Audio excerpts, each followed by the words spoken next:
implied you don't see me, Brother Hussam will cover me, inshallah. Thank you, Brother Shakil.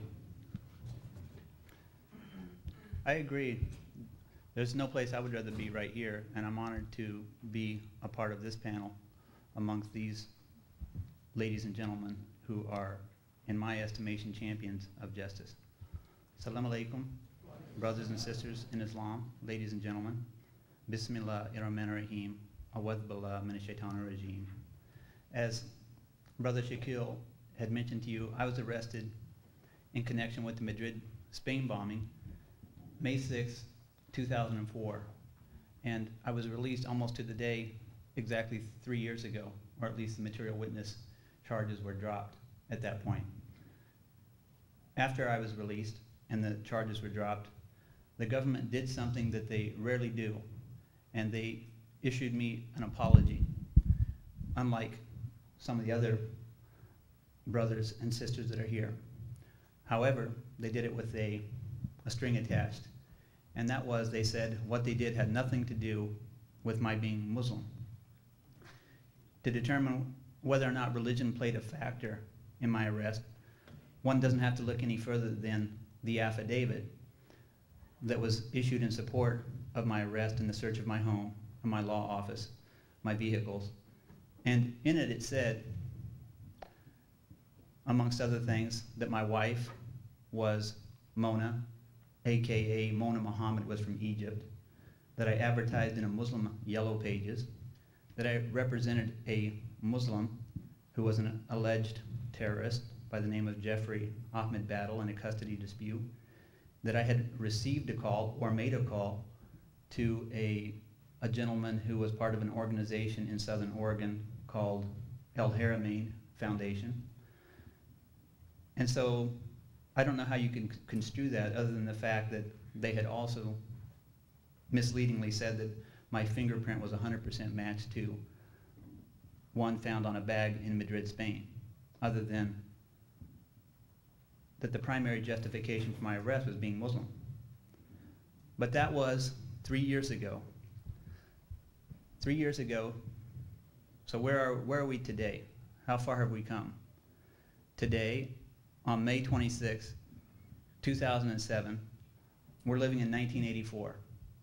And I don't mean 1984, the year I graduated high school and swore to join the Army and swore to defend the Constitution. I'm talking about that science fiction writer George Orwell, frightening Brave New World Order, in which war means peace, freedom is slavery, ignorance is strength, where torture is morality, and an act that strips you of your civil rights could be called a Patriot Act,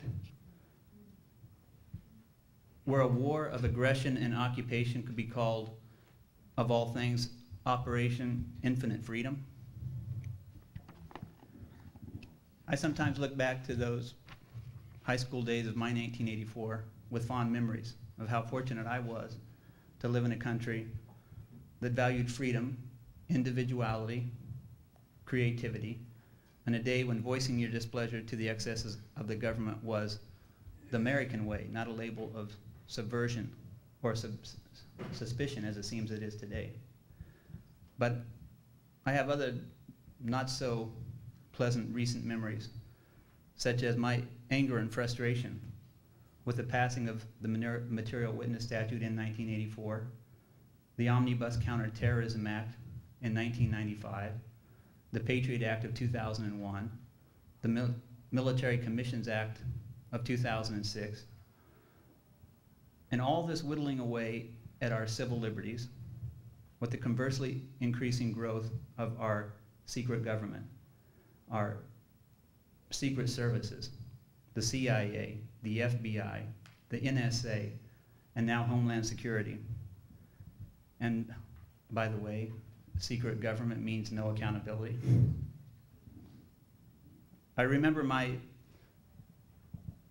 dismay, even shame, when our administration declared a preemptive war on the pretext of a lie, as you probably did too, and bombed an innocent civilian population with shock and awe, that killed hundreds of thousands, has fomented a bitter civil war, and will disrupt the lives of millions more for decades to come.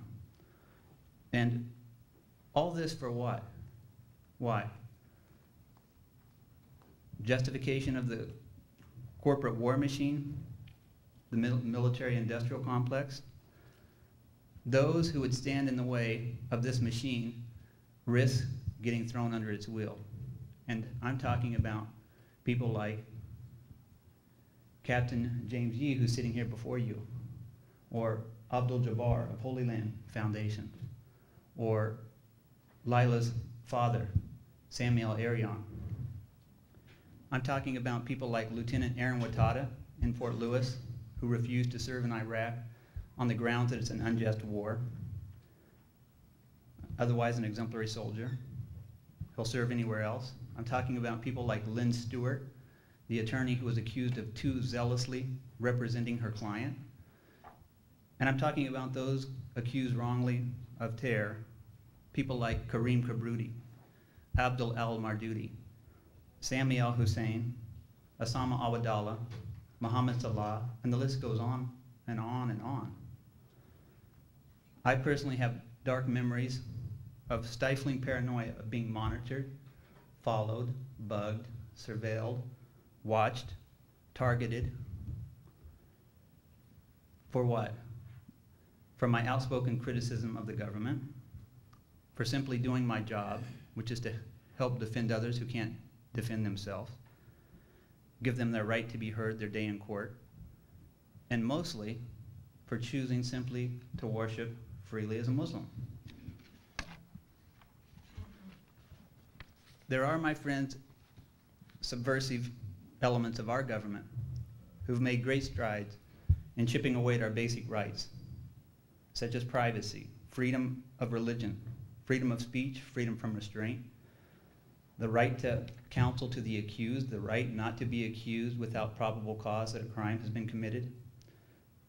Many of these people are openly pushing their new agenda away from the people and into the hands of a limited, influential, wealthy few. Still others are pushing their agenda quietly, subversively, behind the scenes. Either way, openly or covertly, they plot and they plan. For convenience, we might call them neocons or simply war hawks. And they are the Bushes, the Cheneys, the Sensenbrenners, the Wolfowitz, the Pearls, the Rumsfelds, the Roves, the Fives, the Wormsers, the Kissingers, the Millers, the Ashcrofts, the Gonzaleses, the Boltons, the Chertoff, the Liebermans, the McCains, as well as countless others. Here, I know a lot of us in this room are immigrants, and we came to this country for a reason. Because America's founding fathers had enough vision, intelligence, and foresight to adopt a constitution of limited government with a balance of powers, with the purpose of establishing justice and securing the blessings of liberty. But when they proposed this constitution to the people, guess what they said? Nope, it's not enough. Yeah, it's a good plan, but it needs a little something more. It needs a little salt and pepper. And that was the Bill of Rights. They said, we need something to protect us from the government. And hence, they adopted the Bill of Rights, which gives us all these freedom and rights that protect us against the government. And of course, we know this is the first 10 amendments ratified in December of 1791. In this grand scheme of limited government, it's not a perfect system, but it's a pretty good one. The legislative branch makes the laws, the executive branch executes them, and the judicial branch interprets laws that are outside the scope and dictates of the Constitution as void or out of bounds. And if our judges don't act in their role as umpire, then they shouldn't sit on the bench. Otherwise, they serve no meaningful function in a constitutional government that values individual rights and freedoms, which I think this country traditionally has. The Fourth Amendment, which has served us well for nearly 400 years, was altered under the guise that it was necessary to make us safer.